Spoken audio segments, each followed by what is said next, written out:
April 4th, 2025, a day etched in financial history, the day the US stock market experienced its biggest single-day loss ever. $3.25 trillion vanished into thin air. The Dow Jones, the S&P 500, the Nasdaq, all in freefall. Panic gripped investors worldwide. Retirement accounts bled dry. The catalyst?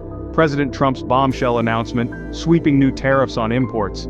This wasn't just another market dip. This was a full-blown meltdown. The scale of the losses was staggering. It dwarfed even the total value of the entire global crypto market. It made Black Monday of 1987 look like a minor blip.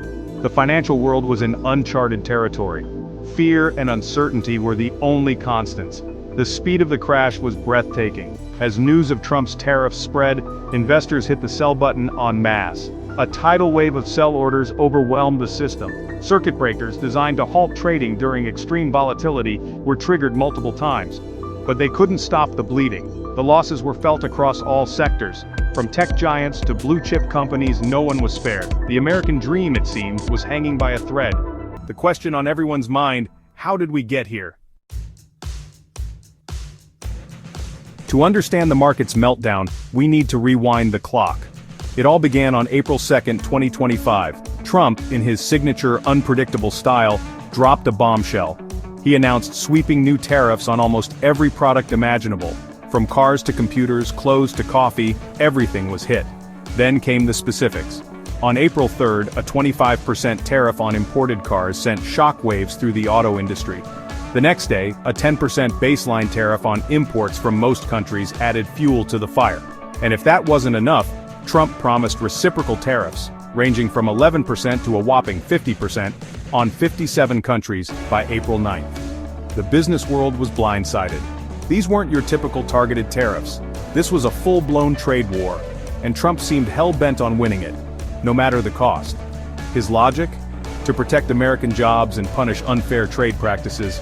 But the reality was far more complicated. The tariffs, economists warned, would backfire spectacularly. They would raise prices for consumers, hurt American businesses that rely on imports, and trigger retaliatory measures from trading partners. But Trump, as he often did, dismissed the experts as gloom and doom prophets. Trump's tariffs weren't met with silence. Across the globe, leaders reacted with a mixture of anger and disbelief. Canada, America's closest neighbor and trading partner, wasted no time in retaliating. They slapped a 25% tariff on U.S. automobiles, mirroring America's move. China, the world's second-largest economy, was quick to follow suit. They announced a 34% retaliatory tariff on U.S. goods, effective April 10th. The message was clear: this was a trade war they were prepared to fight. The European Union, still reeling from Brexit, was also preparing its countermeasures. Leaders across the bloc condemned Trump's actions, calling them protectionist, reckless, and a threat to the global economy. The World Trade Organization, WTO, was flooded with complaints, but its ability to mediate was hampered by Trump's previous attacks on the organization. The global trading system, painstakingly built over decades, was teetering on the brink. The rules-based order, already under strain from rising nationalism and populism, seemed destined to crumble. Section 4. Uncertainty reigns. The legal and economic fallout. The legal and economic ramifications of Trump's tariffs were immense. International trade lawyers were scrambling to make sense of the new landscape. Corporations were left in limbo, unsure of how to comply with the ever-changing rules. Supply chains, meticulously built over years, were thrown into disarray. The automotive industry, heavily reliant on global supply chains, was particularly hard hit. Car manufacturers faced a dilemma: absorb the increased costs and see their profits dwindle, or pass them on to consumers and risk a collapse in sales. The uncertainty extended to the financial markets. Investors, already spooked by the stock market crash, were pulling their money out of riskier assets. The bond market, typically a safe haven during times of turmoil, offered little solace. The yield curve, a key indicator of economic health, was flashing warning signs of a potential recession. Section 5. Crypto's moment.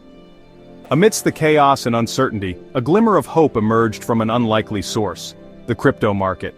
Bitcoin, often dismissed as a volatile and speculative asset, suddenly found itself thrust into the spotlight. As traditional markets tanked, Bitcoin and other cryptocurrencies held their ground. Some even saw their value increase. Investors, disillusioned with the fiat system and seeking safe havens, started to take notice. Could this be Bitcoin's moment?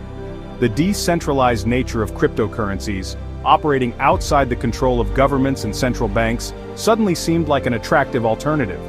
The fact that crypto transactions couldn't be manipulated by tariffs or trade wars added to their appeal. Section 6. Regulation on the horizon. The government's response.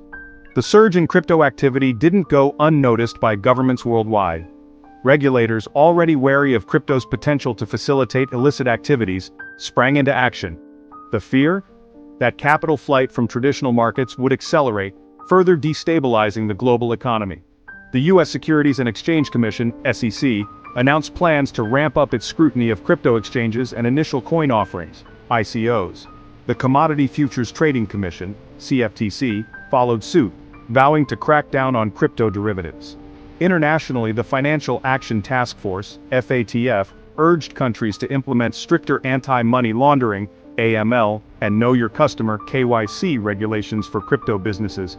The message was clear. The Wild West days of crypto were coming to an end.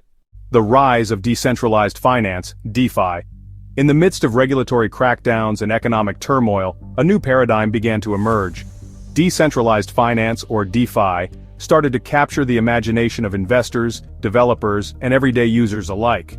Unlike traditional financial systems, DeFi operates on blockchain technology, offering a more transparent, accessible, and inclusive alternative. Innovative platforms like Uniswap, Aave, and Compound saw exponential growth, providing decentralized exchanges, lending services, and yield farming opportunities. These platforms promise to democratize finance, eliminating intermediaries, and giving power back to the people. However, the rise of DeFi also brought new challenges.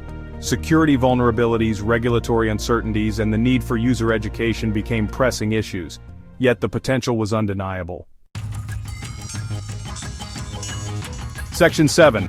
A New World Order. The Long-Term Implications. The events of April 2025 sent shockwaves through the global financial system. The aftershocks continue to be felt today. The global trade order, already fragile, was dealt a near-fatal blow.